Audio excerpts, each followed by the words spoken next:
All right, imagine you're out looking for homes and you spot this beautiful neighborhood, landscape shrubs, freshly cut grass, color coordinated houses. It looks like suburban heaven. And when your real estate agent turns to you and says, this neighborhood looks this way because it's part of an HOA, what is your immediate response? Do you know what an HOA is? Do you know what they do? Are they good for the neighborhood? Are they bad for the neighborhood? Will you enjoy living in a neighborhood that has one, or will you hate it? All right, so you guys, in today's video, we're going to discuss what HOAs are, the good, the bad, the ugly, and let you decide for yourself whether or not you want to purchase an Arizona home with an HOA.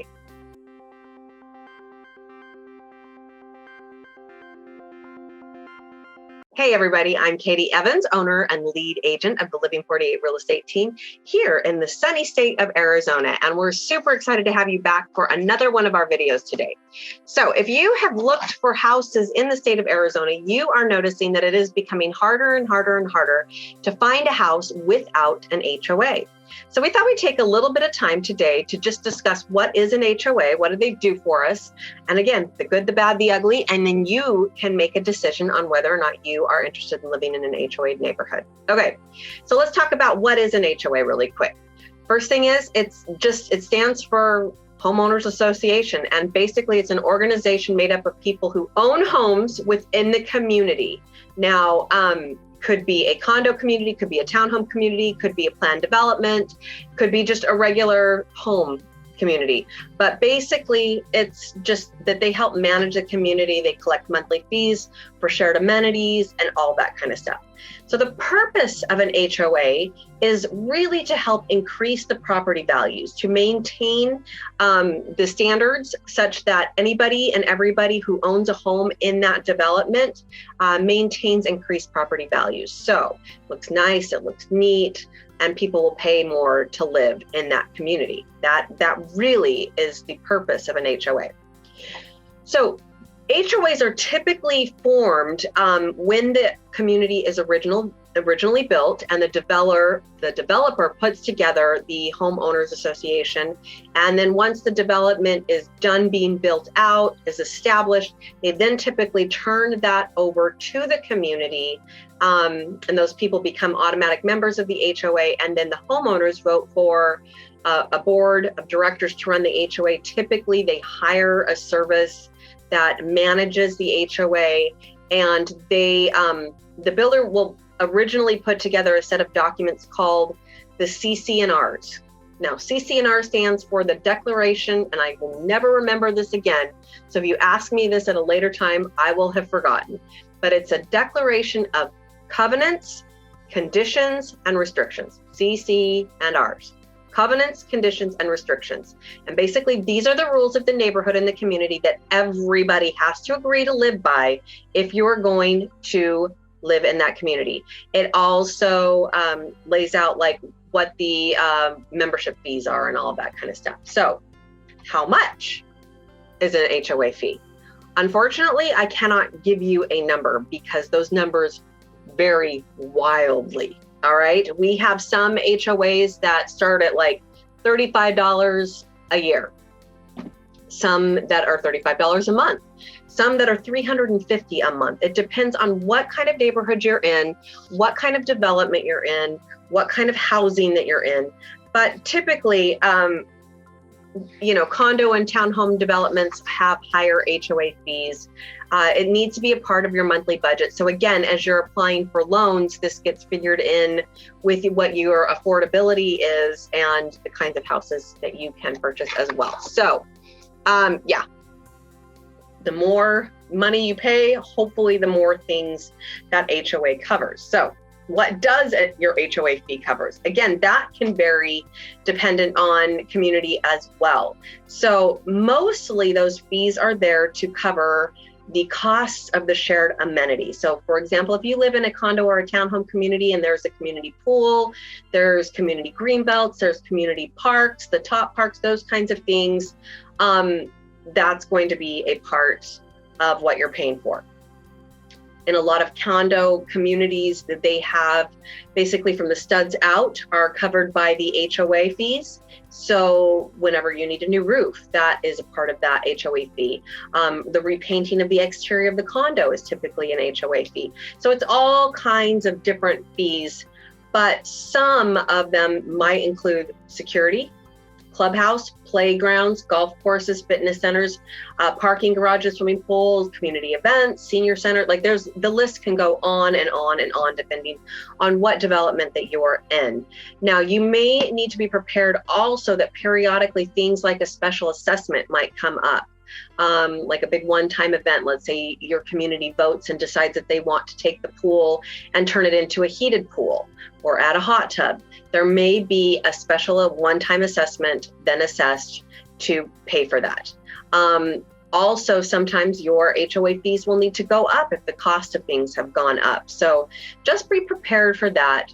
And just know that typically the more things that an HOA does for you and does for the community as a whole, the more you're going to pay for it. Okay, let's talk about really quick the rules and regulations. Some HOAs super relaxed. It's things like, hey, you know what?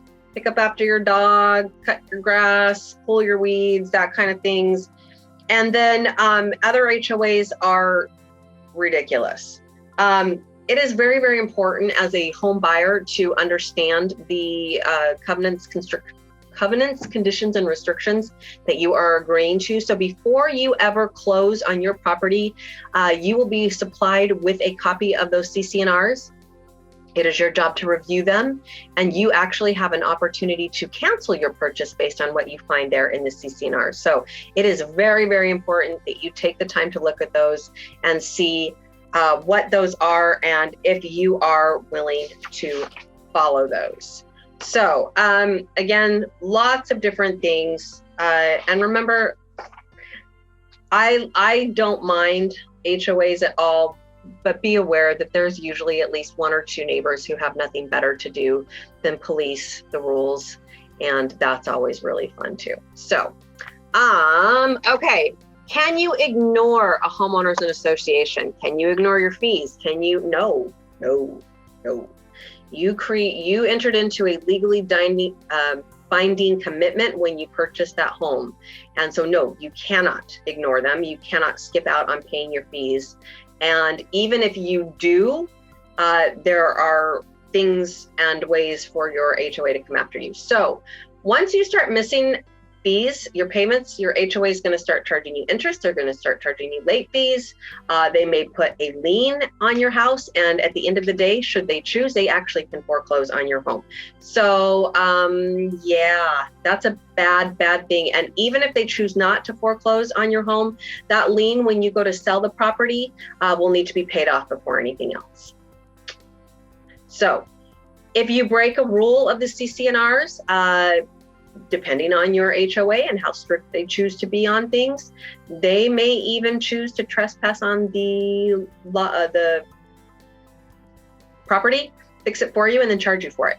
So that's legal once they have given you all the proper notices and all those kinds of things. So just remember, yes, there are consequences should you break a rule. There are consequences should you try to ignore them. It is not something that you want to really do.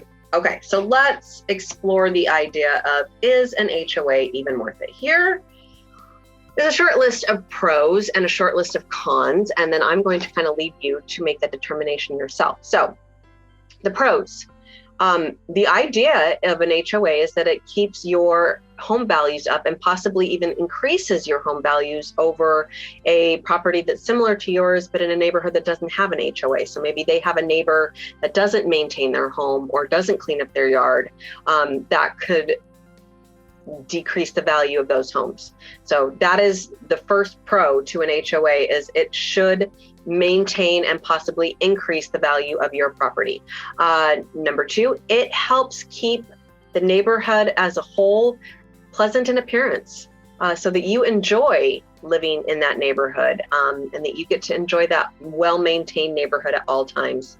It just is kind of a feel-good kind of thing, okay? And the third pro that I have on my list here is typically HOAs offer amenities, and amenities kind of improve your lifestyle, and that's kind of fun. So having a pool that you don't have to take care of, that you didn't have to pay to build in your backyard, but you still have access to, that's a great thing. If you live in a place where it's snowy, maybe the snow removal, all those kinds of things. So there are some definite pros to living in neighborhoods with HOAs. Now, here are some of the perceived cons. Membership dues. Sometimes you maybe don't want to pay for that. Maybe you're on a budget that it really puts cramp in your style, okay?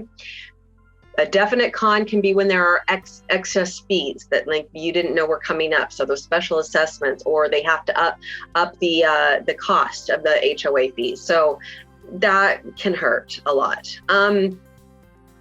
Another perceived con is the restrictions that it puts on you, and perhaps a perceived lack of privacy.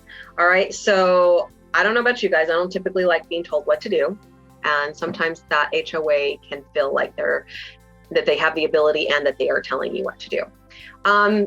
And again, like I said before, it's just, there's always the one or two neighbors who choose to be sticklers about everything, and they have nothing to do but run around and make sure that all of the HOA rules are being conformed to. I don't understand it, but they do. And if you choose to ignore the HOA, another con is that you are putting your home at risk. All right. So should you live someplace with an HOA? Well, here's the deal.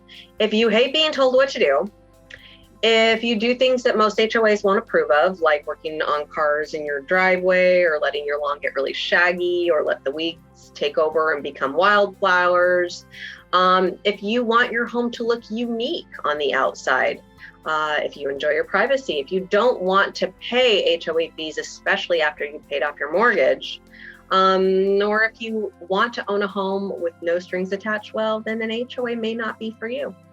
On the flip side, you might love living in an HOA neighborhood if you actually will use the amenities and services that they provide to you, and you're willing to pay that little extra to have them available to you.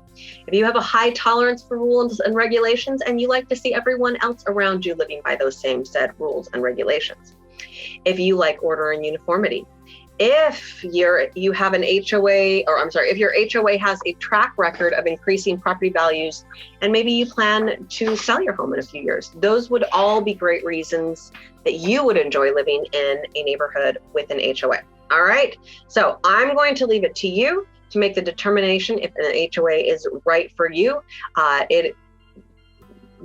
It is in the eye of the beholder on this one, you guys. So if you have any questions about HOAs, about purchasing a home in or out of an HOA neighborhood, or what neighborhoods here in Arizona don't have HOAs versus do, please feel free to reach out to us. We'd be happy to give you some resources that will help you find that information.